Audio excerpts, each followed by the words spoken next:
Abençoados e abençoadas, graça e paz. Hoje, sábado, dia 24 de fevereiro, quase 21 horas, eu estou aqui para gravar mais uma pérola da graça de Deus. O assunto de hoje é um assunto que os líderes religiosos, eles não gostam de ouvir, porque mexe nos bolsos de cada um deles. Lógico que eu não estou generalizando, pois eu sei que existem muitos líderes religiosos, talvez até em função do tamanho da sua denominação, ou então congregação, ou do templo religioso, da quantidade dos seus frequentadores, e por não entrarem muito dinheiro em ofertas e dízimos, eles talvez não se comportem como muitos se comportam, com muita ganância. O dinheiro, infelizmente, tem sido a raiz de todos os males. O dinheiro, ele muitas das vezes provoca separações nos relacionamentos de amigos, até mesmo no relacionamento de marido e de mulher. A maioria das desavenças que existem entre os casais é quando o dinheiro fica com mais dificuldade de se conseguir ou de se conquistar. Isso geralmente ocorre quando o marido fica desempregado, e aí então as coisas começam a mudar dentro do lar. Às vezes os filhos, eles mudam em relação ao chefe de família, à esposa, porque a falta de dinheiro gera muitas das vezes conflitos e chega até ao ponto de separações. E então, esse dinheiro que são o que arrecadados dentro dessas sinagogas tem contribuído para a mordomia de muitos líderes religiosos. Eu posso falar porque eu vivi quase 50 anos dentro de uma denominação evangélica. E conheço muitos líderes. Quando eu falo líderes religiosos, é porque eu me sinto mal quando chamo esses homens de pastores, de bispo, apóstolo. É quando eu tenho que dar títulos a eles. Títulos esses conquistados por eles mesmos. Não existe depois da cruz. Mas esses dons existiram num período, numa certa época teve a sua importância.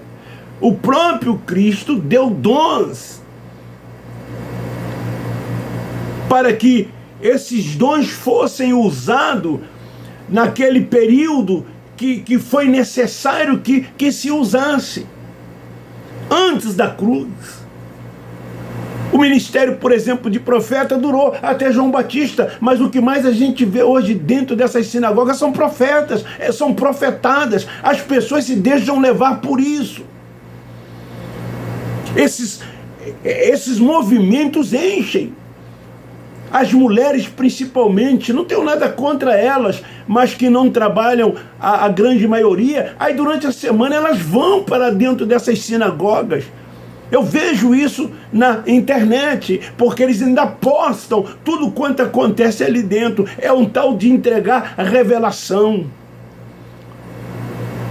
Os pregadores, aspas, dentro desses movimentos, eles não têm uma mensagem sólida, eles não pregam a sã doutrina, eles não pregam a palavra da verdade. É só mensagem que mexe com a emoção das pessoas. As suas mensagens são voltadas para conquistas. para pelejas você vai vencer. Aí eles pegam textos, principalmente do Antigo Testamento, de homens que venceram. E assim como eles venceram, você vai vencer também. Trabalham esse lado emocional das pessoas. As igrejas neopentecostais, elas são viseira e useiras expert em fazerem isso. Haja vista que as suas reuniões notam, as pessoas estão cheias de problemas em todas as áreas das suas vidas, financeiras, desavença conjugal, doenças, vícios. Então eles exploram isso. Por que essas pessoas, elas fogem para lá? Porque elas não são salvas na mente. Elas ainda não têm o entendimento. São todos filhos de Deus, mas o véu está posto sobre o rosto de cada um deles. E aí não tem como as pessoas fugirem dessas sinagogas, de saírem de debaixo dessas supostas autoridades desses homens que lá estão, que se dizem isso e que se dizem aquilo. As pessoas são tratadas como ovelhas. Uma figura de linguagem que o Cristo Nazareno usou quando se dirigiu aos judeus, que era o povo de Deus. E essa metáfora usada pelo Nazareno era dentro da cultura judaica, dentro do entendimento dos judeus. Porque os judeus, eles tinham esse tipo de trabalho com gados, com ovelhas. Haviam pastores que cuidavam de rebanhos. Davi foi pastor de ovelhas. Por ocasião da sua chamada, ele estava pastoreando. Quando Jessé, que recebeu a visita para que ele fosse consagrado, separado para reinar em Israel, os filhos de seu pai estavam todos em casa, mas faltava um, e esse um era Davi, porque estava trabalhando como pastor de ovelha, no pastoreio. Amós era boieiro, colhedor de sicômoro, trabalhava também cuidando de bois, cuidando de ovelhas. Então era a cultura dos judeus. Então Jesus usou essa figura de linguagem para que eles pudessem entender a mensagem que o Cristo Nazareno queria passar para eles. Então ele disse: eu vim buscar e salvar as ovelhas perdidas. Porque o pastor, ele perde ovelhas. Há uma parábola que são das 100 ovelhas. Quando uma não foi encontrada, na hora de trazê-las de volta ao aprisco, apenas 99. Era uma parábola isto, era uma figura de linguagem que Cristo estava usando. Ele disse que o pastor foi em busca daquela que estava perdida. Porque as 99 estavam no aprisco, estavam protegidas, estavam guardadas. Então ele foi dar a sua vida por aquela que estava perdida, por aquela que estava fora do aprisco. Aí eles fazem disso uma doutrina para chamar as pessoas que não fazem parte desse sistema religioso, dessas sinagogas, de ovelhas perdidas. Que eles precisam voltar à casa do Pai. Aí pega aquela parábola do filho pródigo, e que essas pessoas precisam aceitar Jesus como Salvador, se batizar para arrependimentos de pecados, e que essas pessoas precisam voltar para a casa do Pai. Eles ensinam isso de forma literalmente, porque eles veem as pessoas na carne. Quando Deus é Pai dos Espíritos, nós somos espirituais. E aí as pessoas são cegas e são guiados por cegos. E aí eles fazem todas essas coisas com os filhos de Deus que lá estão. Então, voltando à questão do dinheiro. O dinheiro dá a essas pessoas confortos. E eles então aplicam o dízimo, dizendo para os filhos de Deus que é um ensinamento para também depois da cruz, quando isso não é verdade. O dízimo, depois da lei, é uma invenção dos cães gulosos.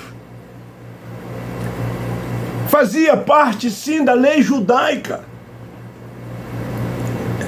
Era um mandamento para os judeus. Em Malaquias, capítulo 3, no versículo 6, ele diz assim: eu, o Senhor, não mudo, por isso vós, ó filho de Israel, não sois consumidos. Por quê?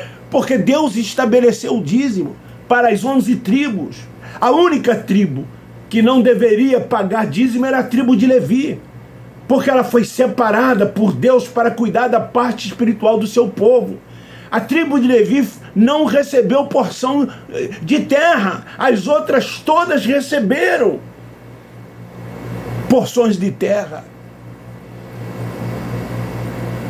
Então ele disse: desde os dias dos vossos pais vos desviastes dos meus estatutos e não os guardaste.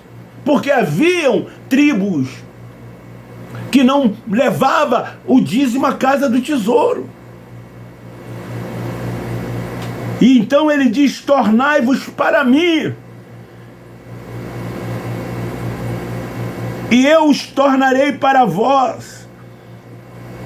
Mas vós dizeis, eles ainda diziam, em que devemos de tornar? Eles não estavam entendendo o que Deus estava querendo dizer. Então o profeta, que era a primeira manifestação de Deus, era sobre os profetas. Os profetas, eles falavam através de Deus, era Deus na boca dos profetas, era a manifestação de Deus. Então, foi Malaquias, foi Ezequias, foi Jeremias, foi Ezequiel, não importa, os profetas eram Deus na boca de cada um deles. Era a manifestação de Deus, a primeira manifestação de Deus, das 3. E então aqui, nesse capítulo 3, eles aplicam na vida dos filhos de Deus que frequentam esses lugares e arrancam desses nossos irmãos que lá estão tudo o que eles podem arrancar. Chamam-os de ladrões, de roubadores. Eles pegam um versículo lá de Apocalipse e diz que os roubadores não herdarão os céus. Mas quem está, na verdade, roubando são esses cães gulosos. Eles que são os verdadeiros roubadores. Porque o dízimo era para levar aonde? Ao templo. A casa do tesouro. E aonde está o templo? O templo foi destruído. Jesus disse aos seus discípulos: não ficará pedra sobre pedra que não seja derrubada. E quando o general Tito invadiu Jerusalém, ele derrubou o templo. A casa do tesouro foi destruída. O dízimo era levado uma vez por ano aos sacerdotes. Esses homens são sacerdotes? Não. Eles são judeus? Claro que não. Então, se eles recebem dízimo dos filhos de Deus que lá estão, quem são os roubadores? São os que dão? São os que deixam de dar? Ou são eles que recebem? Eles são o quê? Usurpadores. Porque estão usurpando a função que era dos sacerdotes. Então, você que está aprisionado ainda nesses lugares, que dizima, que oferta,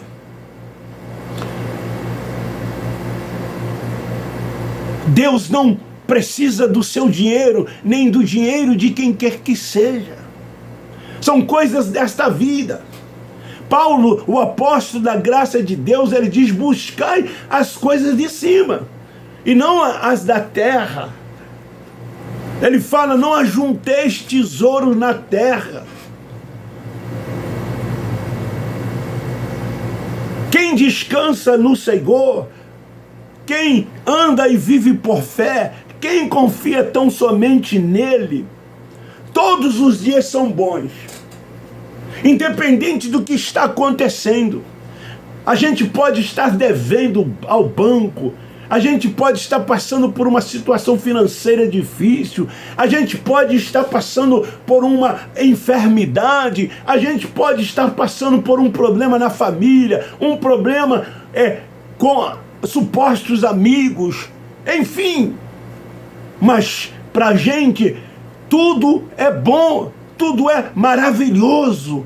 A gente passa e vive como essas coisas não existissem. A gente não deixa que essas coisas venham nos desanimar, porque estamos reinando em vida. Isso é reinar em vida, porque estamos descansando nele, porque estamos crescendo, estamos avançando no conhecimento de Deus. Porque sabemos que não somos carne e sangue, sabemos que somos um espírito revestido de carne e sangue, que somos espirituais, que estamos aqui assentados nas regiões celestiais, que sabemos que a qualquer momento o nosso espírito será arrebatado num corpo glorioso e vamos deixar esta vida. Arrebatamento com ressurreição e transformação, isso é para os religiosos, para aqueles que seguem ainda o Cristo Nazareno. Para nós, não. Nós não cremos nessas coisas. Sabemos que a carne e o sangue, a alma, voltará à sepultura, ao inferno, e de lá nunca mais vai subir. Mas o espírito volta para Deus, porque foi de lá que ele veio e é para lá que ele retornará. Eu vou falar numa sequência acerca de dízimo, acerca de contribuição. Eu vou mostrar que dízimo, sim, aparece na Bíblia, através de Abraão. Eu vou falar acerca disso. Por que Abraão dizimou? Porque eles costumam dizer assim, antes de Malaquias profetizar acerca do dízimo, Abraão era dizimista. É um argumento que eles usam. Quando alguém diz assim, o dízimo era na lei, para tentar justificar eles continuarem a usurpar os filhos de Deus que lá estão, arrancando deles tudo aquilo que eles podem arrancar. Então, o conselho que eu dou a vocês: investe em você mesmo, investe na sua família, ajuda os necessitados, aqueles que precisam. Dê com a esquerda para que com a direita não vê. Eu, mesmo não podendo, eu faço isso. Mas eu não digo o que faço para ninguém. Eu faço no meu silêncio. Quando eu tomo conhecimento de que alguém precisa, eu procuro dividir o que eu não tenho com aqueles que também não têm. Isso é a verdadeira religião. É o amor ao próximo, independente de quem quer que seja. Vamos estender as mãos. Vamos amar ao próximo. Vamos amar os nossos irmãos. Todos são nossos irmãos. Mas os religiosos não. Eles só tratam bem aqueles que comungam com eles dentro dessas sinagogas. Não é verdade isso? Ou eu estou mentindo? Sai de lá para você ver. Sai de lá para você ver. Para de dizimar para você ver como o seu líder religioso vai te tratar. Experimente ficar 1, 2, 3 meses sem dizimar. Se eles não vão atrás de você, se eles não vão querer saber o que é que está acontecendo. Quando você fica desempregado, que eles tomam conhecimento, eles mudam em relação a você. Essas verdades que eu estou dizendo aqui, muitos não têm coragem de dizer. mas sabem que esta é a verdade. Então, um beijo no seu coração, um forte abraço, inscreva-se no meu canal, divulgue e compartilhe. Vamos fazer esse canal crescer. Eu vou falar mais sobre este assunto. Beijo no seu coração, nós da graça de Deus amamos vocês.